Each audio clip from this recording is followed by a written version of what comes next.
ഈ തലച്ചോറ് മാത്രമാണ് നമ്മൾ ഇതിൽ നിന്ന് എടുക്കുന്നത്. തലച്ചോറ് മാത്രം. വേറെ ഇപ്പൊ ആടിന്റെ എന്ന് പറഞ്ഞു കഴിഞ്ഞാൽ ഒന്നും കളയാനില്ല. ഏത് ആടിന്റെ ഒന്നും കളയാനില്ല.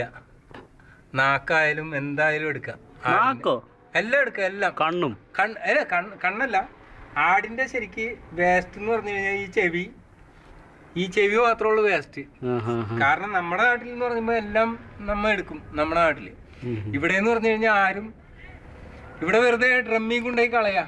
ഏത് ഇവിടെ കിട്ടണതെല്ലാം ഇവിടെ ആകെ ആടിന്റെ ഇറച്ചി മാത്രമേ എടുക്കണുള്ളൂ. മാംസം മാത്രമേ എടുക്കണുള്ളൂ. തല കാലൊന്നും ഉപയോഗിക്കില്ല. അപ്പൊ നമുക്ക് എന്താ വേണ്ടെന്ന് വെച്ച് കഴിഞ്ഞാല് ഇതിന്റെ ഇത്രയും കിട്ടണ കാരണം ഇവിടെ ഇത്ര പെരുത്ത് കിട്ടല്ലേ. ഒന്നല്ല 9 തലയാണ്. 9 തല. അപ്പൊ നമ്മ എന്ത് വേണമെന്ന് പറഞ്ഞു കഴിഞ്ഞാല് ഇതിന്റെ തലച്ചോറ് മാത്രം എടുക്കുക. ഏത് നമുക്കിപ്പോ 5 കിലോ ഇറച്ചി ഇവിടെ നമുക്ക് ഓരോ ഒമാനി കൊണ്ടുവന്ന് തന്നിട്ടുണ്ട്. 5 കിലോ ഇറച്ചി നമുക്ക് ഒമാനി ഇവിടെ കൊണ്ടുവന്ന് തന്നു. ഈ അജമാംസ രസായനം എന്ന് കേട്ടിട്ടുണ്ട്. അതുപോലത്തെ ഒരു സാധനമാണ് ഞങ്ങൾ ഇന്ന് വെക്കാൻ പോകുന്നത്. അപ്പൊ എന്ന് പറഞ്ഞു കഴിഞ്ഞാല് ഇവിടെ നിന്ന് നമ്മ തൊലി ലേശം മുറിച്ചില്ലെങ്കിൽ അതിന്റെ രോമം എല്ലായിടത്തും പെടും. ഏത് തലച്ചോർമ്മ ഒക്കെ ആവുമല്ല. എന്നിട്ട് ഇവിടെ നിന്ന് കുറച്ച് തൊലി നമ്മ മാറ്റി അതിന്റെ രോമം എല്ലാം ക്ലീനാക്കി. ഏത് ഇവിടുന്ന് നമ്മ ക്ലീനാക്കിയ ശേഷം നമ്മ ഇവിടെയാണ് പൊളിക്കുന്നത്. കറക്റ്റായിട്ട് ഉളി വെച്ചിട്ട്.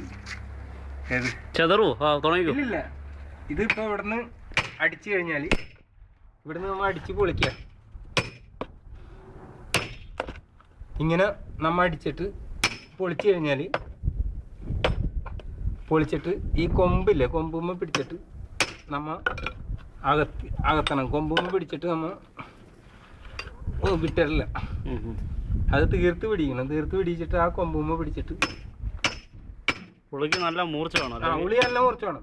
ഇത് ഉളി നമ്മുടെ നാട്ടിലെ ഉളിയല്ലേ, നാട്ടിലെ ഉളിയാ, നല്ല ഉരുക്ക. എന്നിട്ട് നമ്മ പിടിച്ച് കിട്ടിയിട്ടില്ല. ചവിട്ടി പിടിക്കാനും പറ്റില്ല. ഇവിടെ ഇങ്ങനെ കാല് വെക്കാം. കാരണം തിന്നണ സാധനമല്ലേ, മോശമല്ലേ.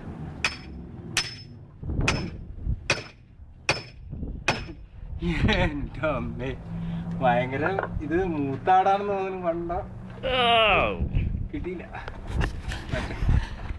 ഇതില് കളയാനൊന്നുമില്ല. ശരിക്കും പറഞ്ഞ കളയാൻ ഒന്നുമില്ല ഇതില്.